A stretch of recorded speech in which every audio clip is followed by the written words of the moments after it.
shooting? Shooting? We can shoot if y'all want Let's to. go. Oh, it would be an honor. A drink with the goat? Are you kidding me? They want a drink.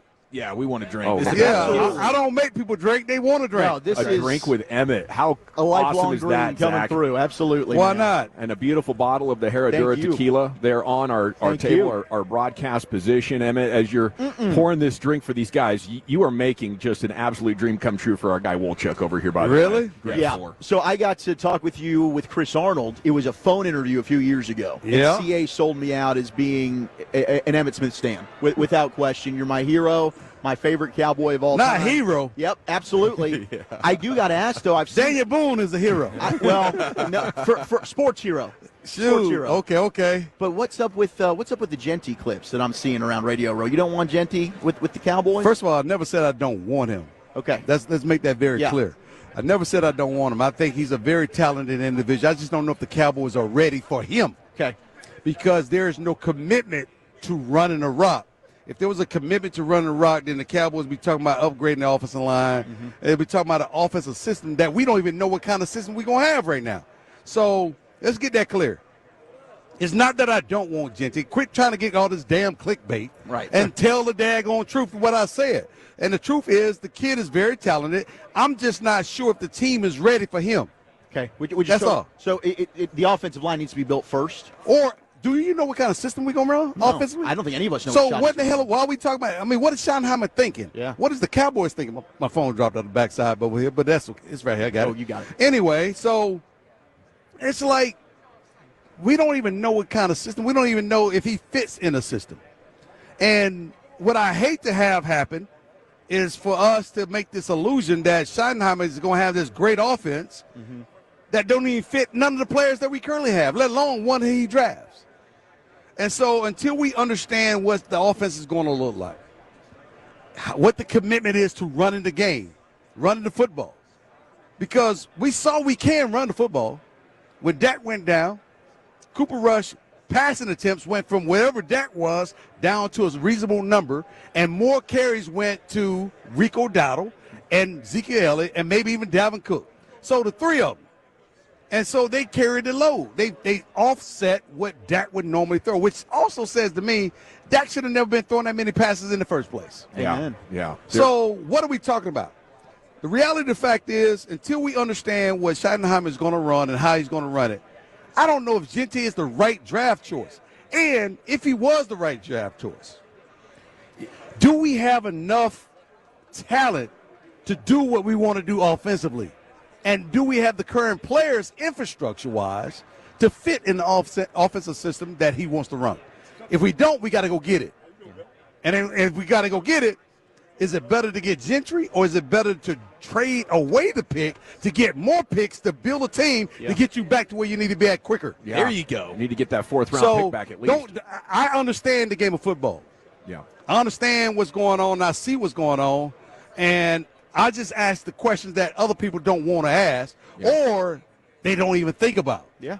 I love it. I love it when you legends keep this team accountable. After the Green Bay game, you had a heck of a rant. They kept me accountable. I had to be accountable for my job. I had to be accountable for the carries. I had to be accountable for the football if I laid it on the ground. I had to take responsibility for when I failed. If I gave up a sack, I had to take responsibility for that. Everyone else has to be accountable too in life. And if no one is there making you accountable, then you're going to do what you want to do and act like it's the right thing and just try to sweep stuff under the rug. No, it doesn't work like that. Is that the biggest issue with this organization is you can't keep an owner accountable? Well, I said it earlier. When have you heard millionaires tell a billionaire what to do? He's a billionaire because he knows what to do in terms of making money. Making money, he knows what to do. But when it comes down to, and there's a distinct difference between having a vision that's aligned with the mission. And the mission defines what and reaffirm what the vision looks like. That happened in 89. It was very clear in 89. It was very clear that he could not go 1-15 again, so somebody needed to get that better. So in 90, things started to change. But it wasn't changing fast enough or right enough for the talent that was on that squad. That talent was held back. That's one reason why you see the Washington Commanders jump back so quick. They had great talent, poor coaching. It wasn't the fact that the talent wasn't there. It's amazing how one kid can come in and make everybody a believer. Baker Mayfield did it down in Tampa Bay. It wasn't always this. Sometimes you got to question coaching. And it ain't all about the players, because if your system is not suitable for the players, then you're going to get limited capability. We got limited capability in 7-9 in my rookie year. Better than 1-15. Could have been better. Jimmy fired offensive coordinator. Brings in Norv Turner. This is my story, and I'm sticking to it. And I got facts to prove it up. That's right. At the end of the day, facts speaks a lot louder than anything anybody mouth can run. Jimmy brings in Norv Turner. We go 11-5, make the playoff, win our first playoff game in Jerry's history. Jerry's history. We get knocked off, but with everybody coming back, we're going to be better next year. Next year, it comes around 92, rolls around 92, 90, 91, 92 season. We go right to the playoff, go right to the NFC Championship game, and find ourselves playing San Francisco, and we win the game, and we win the Super Bowl under that offense. And there was a system that was suitable, that maximized everybody's talent, offensively and defensively and special teams wise. Hence, that's why you win 3 out of 4 Super Bowls. Can Jerry get us back to the glory hole? What's the confidence? If he goes back to the blueprint that established what the team was when he first bought the team, now it makes some sense to have Ashton Jeanty. It doesn't make sense right now. I'll tell you what makes sense. Us taking a shot at tequila Herradura with the goat. Delicious. And I'm sober. True. And I'm sober. No, Hey. but you've got the passion and the fire. Oh, I got the passion to fire. That has never left. But what I don't want people to do is get the wool pulled over their eyes, because we could talk one thing but do other things.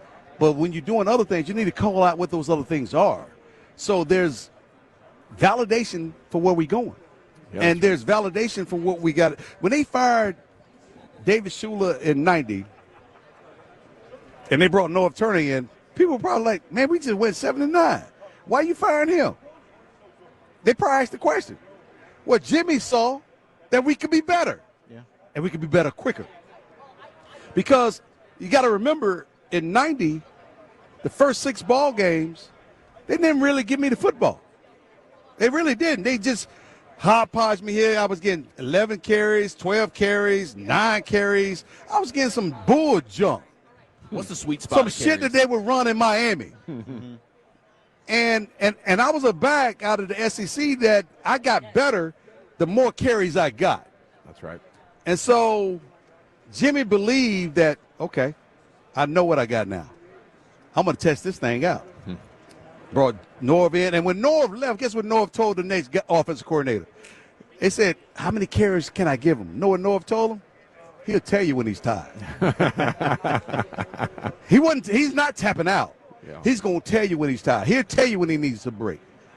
And they just let me do what I did. Yeah. Because they knew what they had.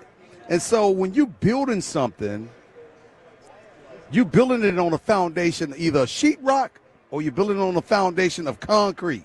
And right now, for the last 30 years, there's been a whole lot of sheetrock trying to bear the weight of the 3 Super Bowls that we won. That's right. And Jerry's still resting on it. It's the Hall of Famer Emmitt Smith in the GBag Nation on 105.3. The Fan is down the hatch. They go. An epic I'm going toast to drink after that conversation. That was good. Man, it's amazing. Now, former teammate of yours, Darren Woodson, big night for him. Yeah. Does he deserve to be in? Hell yeah. Him, Eric Williams, some more players Yeah. need to get in there.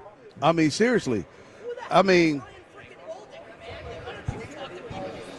how can you have the all-time leading rusher in the Hall of Fame and one offensive lineman? Anti-Cowboy bias over there. How can you have the great defense that we have and 2 defensive players? Prime was coming in no matter what. I don't care if he was with the Cowboys, 49ers, or the Atlanta Falcons. He was coming in because he's prime time. But Charles Haley, Darren Woodson, come on, man. You going to wait for Jason Witten to come up? And then you going to argue about Jason Witten? Come on. I mean, yeah, Darren Woodson deserved to be in the Hall of Fame. And it's a crying shame if he's not. I mean, it's at the point right now to when I see who gets in, I might not go to another Hall of Fame game. Well, there you go. Seriously. I mean, because it's ridiculous. It's ridiculous. Our Cowboy team was too great of a football team. I ain't trying to wait for no Tom Brady. I ain't trying to wait for nobody. He deserved to be in there today. Just like this Herodora right now deserved to be drank by all of us. That's right. Still Drink right. to that. That's what we're doing Drink to that. with the greatest of all time. What allowed you to be so great, if you could explain? What allowed you to carry the ball with one hand through contact and have the vision in the cuts? Can you put it in words? I could not put the ball in my right hand. Okay. They tried everything. Coaches got on me left and right. I could not do it, and they just left me alone. Because the most important thing is ball security anyway. And you trying to get me to do something that I'm not comfortable with, and you running the risk of me letting the ball down. Leave it alone. Now, what made it was two-part question. Yeah. The last part about the ball in the left hand. Yeah. What made you great? Like, what was it? You know, because the scouts didn't always see it as you're progressing through the levels. Well, it's not about what they saw. They saw something. Some things you can't put your fingers on. Jimmy saw something that my running back coach didn't even see. My running back coach saw two players that Jimmy was going to select from. One was a guy by the name of Anthony Thompson at Indiana, and myself. Anthony Thompson was a bigger back, and he scored a lot of touchdowns. The other one was a smaller back from Pensacola, Florida, at the University of Florida. Not big as Anthony, but scored touchdowns and had big games in one of the toughest conferences in all of football at the time. Even though he can debate it about Miami, how good they were, which they were very good. But we were in a conference that week in and week out, we had to go up against very tough competition that was just – there were a lot of first-round draft choices coming out of the SEC. Yeah. So when Jimmy saw those two, he was like, you know what, Coach? I know he scores a lot of touchdowns. He's big, but this kid from Florida, I ain't seen nobody catch him from behind. Never. I'm going with a football player, not a statistical player. Yeah. Yep. That's true. Two different things. True. Two different dynamics. Analyzation of the overall picture, the arching things. Think about this. I'm going to flip it. Tequila. Yeah. Blue agave. Out of a region that produces great blue agaves. No preservative, no additives, but a process that has a fermentation process that concludes and brings out a Cristalino that looks so good it's pure. Yeah. We got to bring it down a notch so we can have it shipped over here in America and people can drink it on a normal basis. No additives whatsoever. It is great, just as is, and has all of the flavor.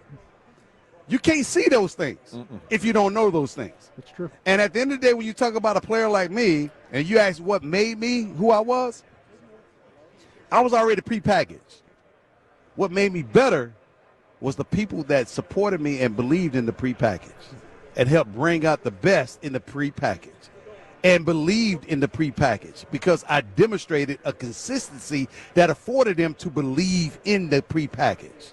And the durability of it all by my surrounding players that challenged me, whether it's workouts and learning and teaching and growing and fighting for my teammates. They all made me better. And I would like to think that we all made each other better. So you could say like Herodora is the Emmitt Smith of tequilas? You damn right. There we go. This is the best. You're right. That's why we got legends in here too. I mean, period. And so to me, it's pretty simple from the lens which I see things. I see people that way. I see life that way. I see business that way because of what I've been afforded to see and grow through and understand and evaluate like I've been taught. Every football game, you evaluate games, whether you win or lose. I've learned a hell of a lot more from losing than I have from winning because winning, you gloss over things. Losing makes you go into the details. When a person passes away, that's why they have an autopsy, right? The autopsy is there to say, okay, how did this person die? And it takes a specialist to go through it all. A specialist to go through it all, because he or she has been trained to look for things that we don't ordinarily look at with the naked eye. That specialist find out what happened. It could be natural causes. It could be whatever it may be. That specialist does that. We evaluate things the same way, football-wise, business-wise. You got even personal self-wise. You have to take a step back and look at oneself and say, okay, what am I doing wrong here? Why am I getting the same results while I'm doing the same thing? Something has to change. Either you or the overall system has to change.